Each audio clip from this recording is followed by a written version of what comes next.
सबको जय यीशु। ईसा मसीह में प्रिय भाई और बहनों, आज हम पुनरुत्थान पर्व मना रहे हैं। आप सभी को इस पर्व का हार्दिक शुभकामनाएं। मृत्यु को भी मृत्यु है ये समझ जाने वाला दिन। आशा टूट गई। जीवन की पवित्र शुक्रवार से गुजरने वालों को एक नए ज्योति देती है ईस्टर, क्योंकि ईस्टर आशा का पर्व है। इस पर्व द्वारा प्रभु हमसे कहते हैं, कलवारी अंत नहीं, सभी फांसी एक दिन टूट जाएगी, सब खबर एक दिन खुलेगी। एसेकिएल नबी के ग्रंथ अध्याय 37 1 से 15 तक वाक्यों में हम हटियां की घाटी के बारे में देखते हैं। आशा टूट गई, हमारा सर्वनाश हो गया, ऐसे कहकर विलाप करने वाले इस्राएल का प्रतीक है सूखी हटियां। लेकिन पिता परमेश्वर नबी द्वारा जनता से कहते हैं, मैं तुम्हारा कब्र खोल दूंगा। मेरी प्रजा, मैं तुम लोगों को कब्रों से निकालकर इस्राएल की धरती पर वापस ले जाऊंगा।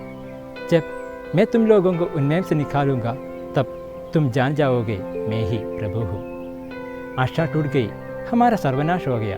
जब हम ऐसे सोचेंगे, वह हम अपना काम शुरू करते हैं पिता ईश्वर। उदित प्रभु के साथ रहकर खुशी और आशा न छोड़कर जीवन बिताने के लिए आज के चारों पाठों द्वारा माँ कदीसिया हमें याद दिलाती है।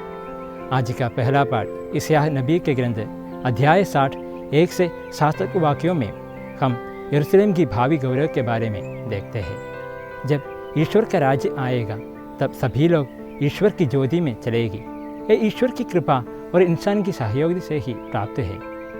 आज का दूसरा पाठ सामुएल का पहला ग्रंथ अध्याय 2 1 से 10 तक वाक्यों में हम अन्ना की प्रकीर्तन के बारे में देखते हैं। इस घटना द्वारा ग्रंथकर्ता हमें ईश्वर से मिलने वाले मुक्ति के बारे में याद दिलाती है।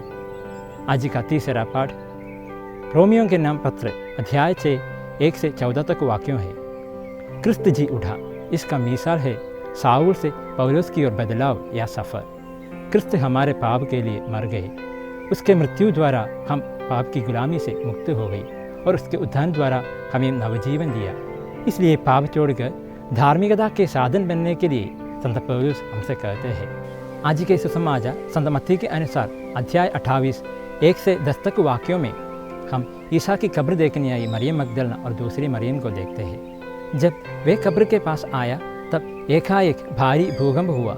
कब्र का पत्थर लुढ़कर रखा और उसमें एक दूत को बैठे देखा। जो लोग ईश्वर की मृत्यु की साक्षी थे, वे फिर उसको मृतकों के बीच ढूंढते हैं, पर उन्हें शून्य कब्र देखने मिला और जीवितों के बीच ईश्वर को पाया। संत मत्ती के अनुसार सुसमाचार अध्याय 22 में हम देखते हैं, वो मृतकों का नहीं, जीवितों का परमेश्वर है। प्रेरितों के चरित्र ग्रंथ अध्याय 3 वाक्य 15 में हम देखते हैं, जीवन के अधिनायक को आप लोगों ने मार डाला, किंतु प्रभु परमेश्वर उन्हें मृतकों से जिलाया।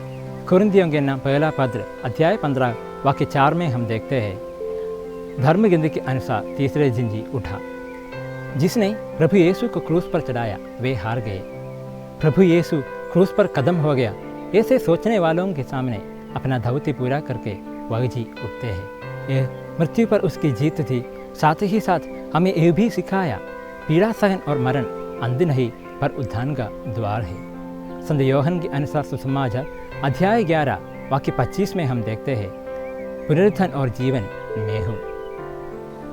ईश्वर की जनता की मुक्ति के लिए अपने जीवन देने वाले समर्पितों, अपने परिवार के लिए सब कुछ देने वाले पति पत्नी और दूसरों के लिए जीने वाले सब ईश्वर की उत्थान में भाग लेते हैं। इसलिए प्रिय भाई और बहनों, हमें अपना नज़रिया बदलना है। पुनरुत्थान हमें ये सिखाते हैं कि पुनरुत्थान अंत नहीं, पर आनंद जीवन की ओर ले जाते हैं। इसलिए उदित प्रभु हमें आशा और शांति का स्रोत बने। इसलिए प्रिय भाई और बहनों, आइए हम इसके लिए प्रार्थना करें। प्रभु हम सबको आशीष दे। पिता, पुत्र और पवित्र आत्मा के नाम पर आमीन।